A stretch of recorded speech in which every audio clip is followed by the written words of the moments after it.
गुफुरजों ग्रें ग्रें समायथारगोनहाय नों जांगिलाजों। नैहाय फाग्लि नोंखौहाय फाग्लि नों गैयाव फैबाय थानानै आयंजों रायलायफैनाया होमबा खनथामसो जाबायगोनहाय। आन्दासाव जांगिलाबो नोंखौ मेगन खेबखाबाय। नोंहा बिए पास जाखांनायजों जांगिलाबो प्रफेसार साख्रि मोननायजों।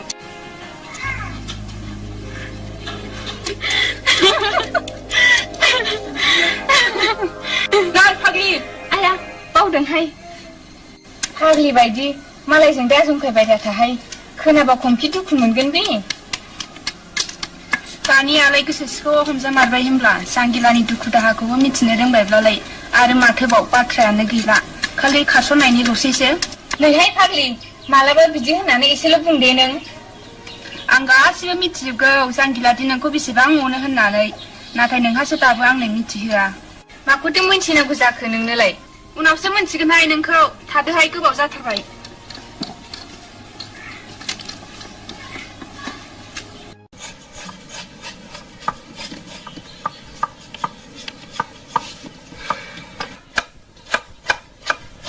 नों जोंनि गामिनि सोरबा सेंग्राफोरनि सिगाङाव माबाफोर गाज्रि राव होआमोन नामा जांगिला आदै?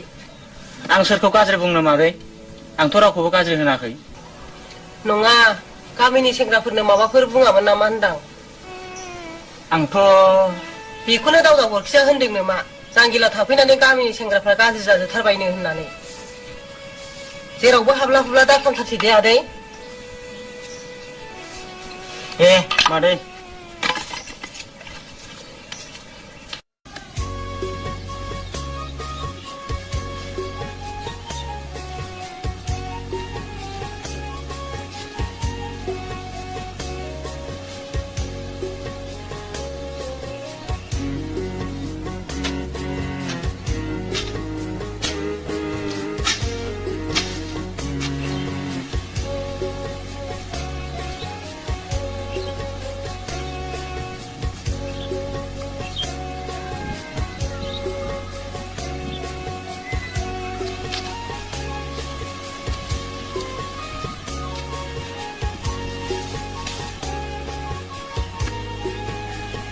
आदा जांगिला नों सासे एम ए पास जानानैबो हालावबो जेना खदालावबो जेना मानि फावथिना गेलेहोखो नों आदा आंनि गोसोआव? जबा माखौ एसेबां सानाखो? आदा मा खालामदों होनदां? जेबो खालामाखै आदा, आं ओरैनोसो जिरायदों। नोंलाय बहा थांनो फैदों? आं बै दुब्लियाव माइ नायनो फैदों। मा एसेबां मावनो हागौ नों आदा? नोंनि मावनायखौ नुनानै हारसिंनो गिखोमायो आं। माब्ला नुवा नों? सोर खिन्थाया? मेगन थाबाय नालाय नुबाय, खोमा थाबाय नालाय खोनाबाय। आरो सोर खिन्थाबावनांगौ आदा? बाराद्राय दामावना थाब बोरायोनो। थ' सानदिनि मोनाबिलियाव बिदि दैसा सेराव जिरायना थानो नाङा। थुदो बिदिब्लालाय।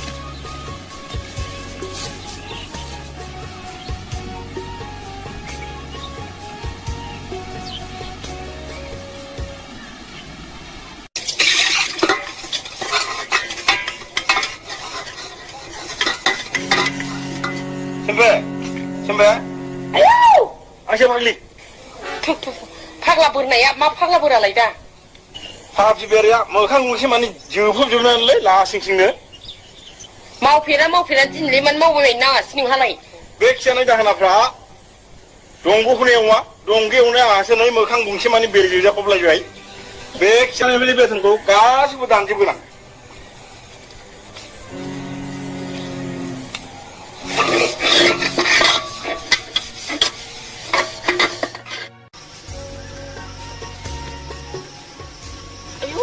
आबैया जोलाव जांगिलाखौ नायनोसै नालाय बाल। माने बिब्दि बुङोबाल आबै? आं खोनाहां मोनदोंहाय आबै। बे खाफालाव गैजायाबा बहा मोनो बाल?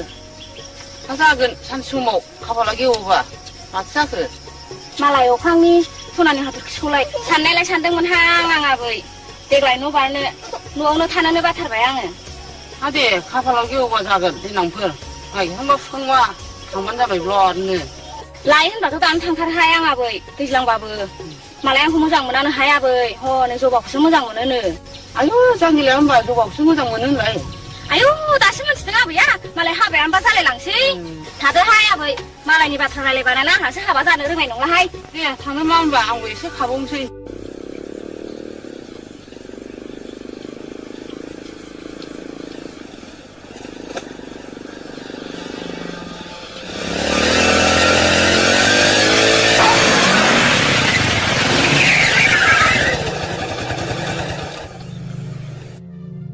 बाबा रागा जाबाय नामा रा जबा फिसाया मेसेङाव जबाखौ मोनगोनखाय खोब बाखुथारा जाबाय नामा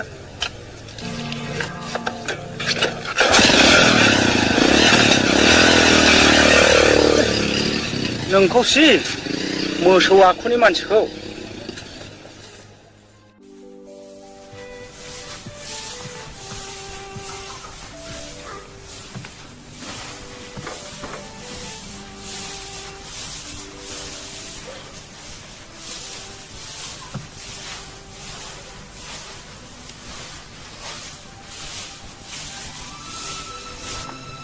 दा बे मैगं एसे फानहैनायानो हर थौबोलायथाबदों आरो दा बेथनफ्रा जायोब्ला ना बेदर लाबोफागोन आं नोंहा बे खालि ना बेदरनिल' उद्दिस लादो फिसाफोरखौ जेबो उद्दिस दालासै सोर देरसिन सोर दुइसिन सिनायलायनो हालाय लांला मैगं थाइगं बादि खादायाव लाना हाथायाव फानहैनो थिननो नोंदों नामा नों आंखौ नङा बाल नोंबोथ' उद्दिस लानांगौ ना बिफा जानानै हिनजावनि फिसा देरनोबो बोलो नाङा रुइनोबो बोलो नाङा खाफालाव गैयाब्ला आं मालाय मा खालामदो नायनाय मानि फिसा हिनजाव खांनानै जुथिसो बुंदों नोङो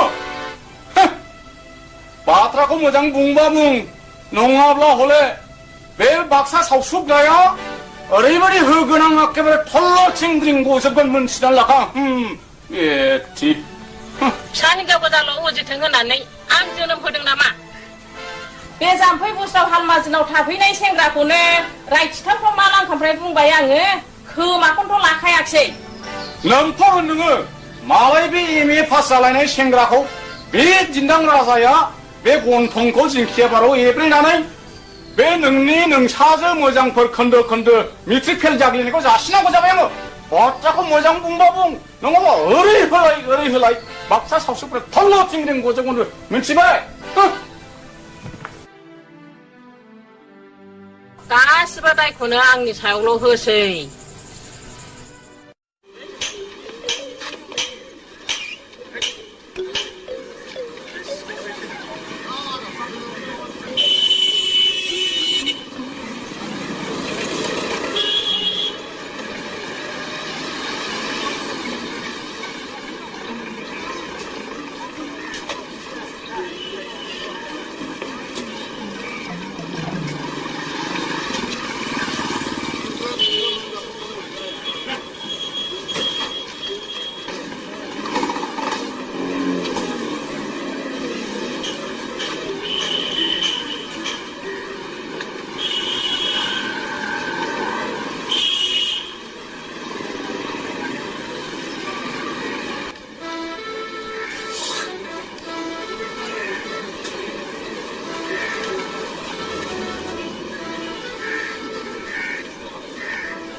फंबाय हा बबेनि जाखोनलाय गोदाव सोरावलाय दरं खैरा बारायनोलाय आदै आं माने बिसिआव साख्रि नागिरनो फैदोंमोन बेवहायनो आं बोरैबाफोर सोरबा साख्रि खालामना होयोबा थानो सानदोंमोन दा आङो गोदाव सोराव आन्दायला बायबायलै आदैयाव अनोबा एसे आंखौ हेफाजाब होदो से बिदिसो जाबाय हा थुदो होनबालाय आंनावनो थुदो नोगोर माथाखौनो बुंनो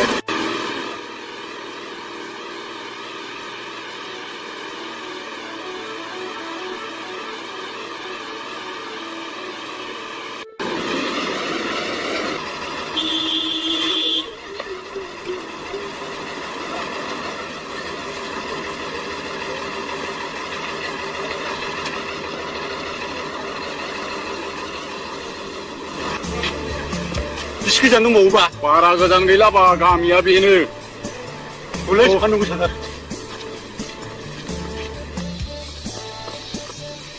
नैलायबा न'आ आंना बेनो फै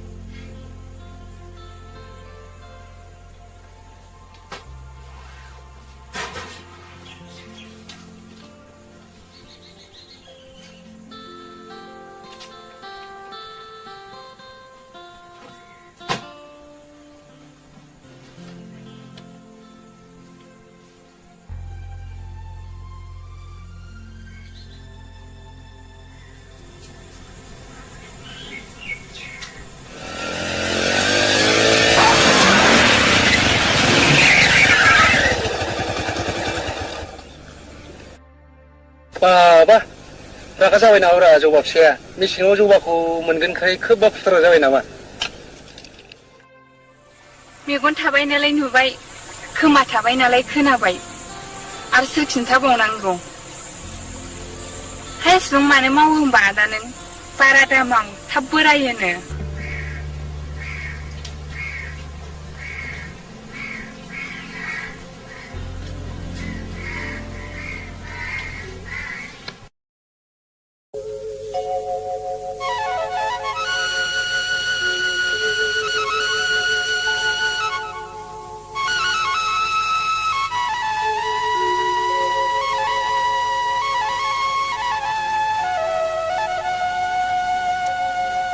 सिमाङाव नुदोंमोन आं मोगथाङाव नुदोंमोन आं लामा सामायाव नुदोंमोन माब्लाबा नुबायमोनदि साया माया नोंनि महरखौ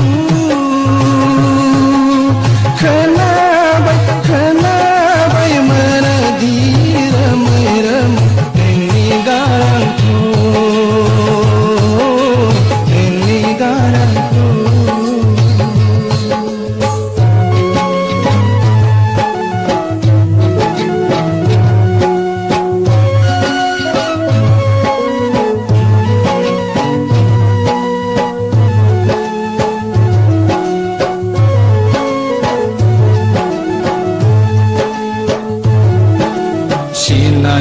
सिनायाहां लोगो मोनहां मोनाहां मागो मोखां गोलैखोनो आंनि सिगाङाव एखनब्ला सोबथुयो आं सोरजोंबा सोरदावो आं नोंखौनो नागिरनायाव होंगो दोंगो मानसिनि गेजेराव बेखौ नायब्ला बेबो नङा गाज्रिनोबो मुं मिथिया बेसे जाला आय' हाबा नोंखौ नागिरनायाव सिमाङाव नुदोंमोन मोगथाङाव नुदोंमोन लामा सामायाव नुदोंमोन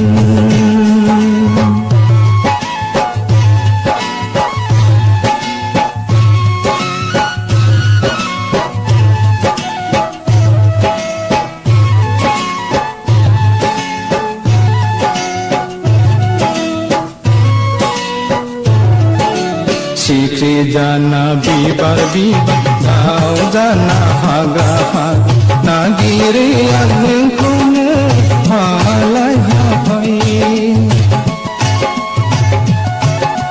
बारजों लोगोसे आं जोमैजों लोगोसे आं बिरबाय नागिरो आं नोंखौनो अराय अखाफोरनाव सोंबाय आं हाथरखिनाव सोंबाय आं खिन्थारोङा बिसोरबो नोङो मबहाय सिमाङाव नुदोंमोन मोगथाङाव नुदोंमोन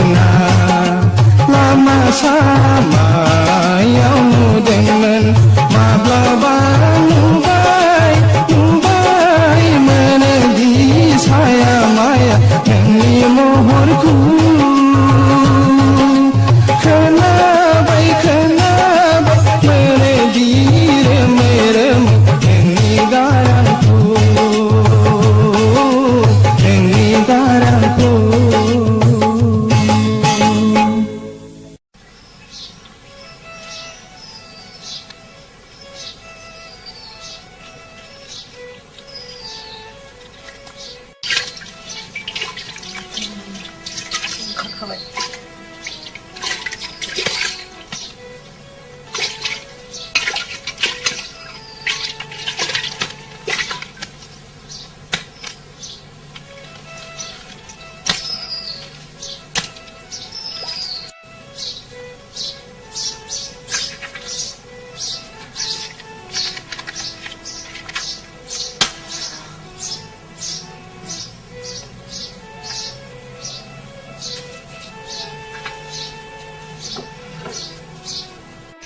सोरनिसो गोदागोमोनब्लाय न'आवथ' गैयामोन दहाय खथाय होफैदों मा गामाखालि होफैफेरा बेबा मा गोसोखांनानै होफैया आं गावग्रोन थांग्रोनि गाबोन मिथिंआ मा होनदोंमोनथाय सोरांब्लाथाय खालि मिथिंल'सै बेहा खामानिबो गैला दामानिबो गैला हा रायजो राजाफ्रानो हालमाजि दोनबायब्ला आं मालाय मा खालामबावनोब्रा बे रायजोफोरनि न' सुनस्रियै माइब्रानि बिदै माइसानि बिदै मोनलोङो नालाय ओंखायनो मिथिं होनबाथाय साबदायथारोसो नोंहा दा संनानै दोनगोन आं नै जोगोनारजों नास्रायजों जाफै सेबनो फिसा सासेबो गैया गारा फाग्ला बोराया सिन्थाबो थोबसेबो गैला बेनाव देनां थैबा गाथं गुथं सोरजों फबजानो नंदों बियो बबे बादि लांसुनिया हौवाखौ मोनफ्लांबायखो आङो आदा जांगिला नोंखौ नुगोन आसायैसो जाथि नङाब्लाबो खुरमा नङाब्लाबो होफैदोंमोन आं जोगोनार गोमोन थाइसे नङाब्ला नाथाय आं फैहांबो गैयामोन आदा नों आंखौ जेसेखि मुगैया आदा नाथाय आं फावसि गोबोरखिखौनो दावदाव थांलायलांबायसो आं ओइ रन्थाइ बे साहा लाबोदोंना नों आलासिनो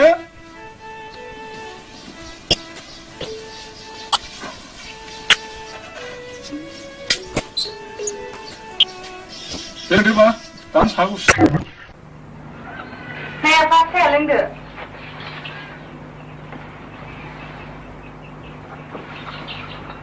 सोरबा मा आफा नों कुटिंखौ मा सानोहाय आं बेखौ लामानि मानसि होननानैसो सानो आफा बिनि गाज्रि आखलखौ नुनानै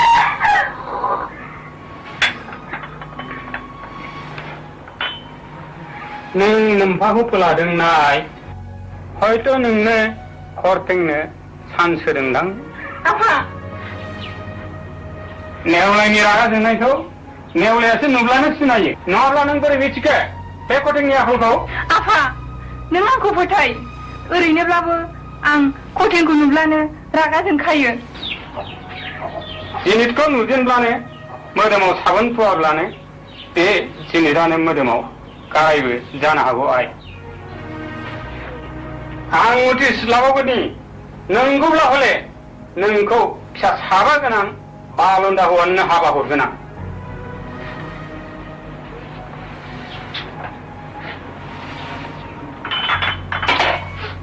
बिराद कटिंआ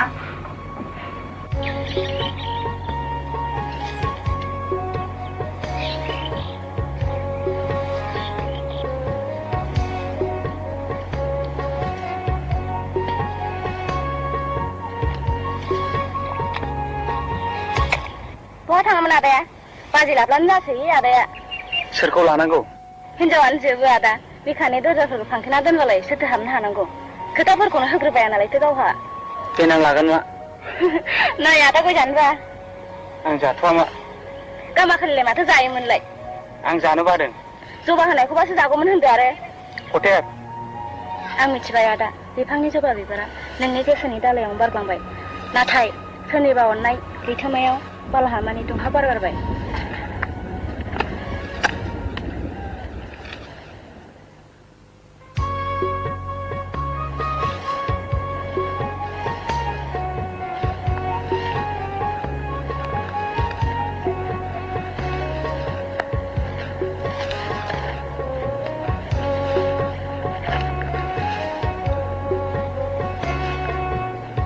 नोंथ' फोथायखानाय नङा आदा नाथाय आं खनले खनले बुंगोन मोजां मोनो होननानै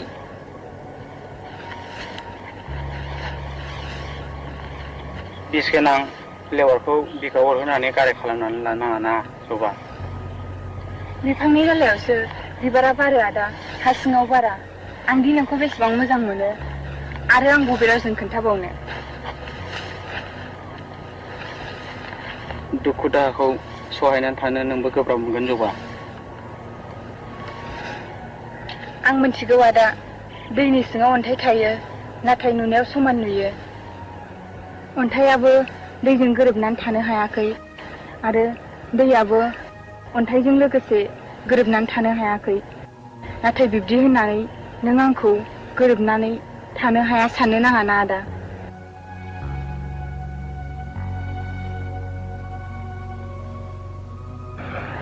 आं मिथिगौ आदा नोंनि गोसोआ दैमुनि दै बायदि गोथार नाथाय मुलुगाव साफ्रोमबो मानसिनि गोसोआ मोजांखौ नायनानै थाजोबनो लुबैया सोरनिबा अननायाव थायो खैसारनि दौलें नाथाय गोसोआ बेखौसो मानोबा गिबाय थायो दाबावदे आदा आंखौ नों बेफोरखौ लानानै आं दि हाखराव गोलैगोन बेखौ साननानै गिनो नाङा जबा असे बिखा नोंजों गोरोबनो सानब्लाबो गोसोआ सहायनानै थानो हाया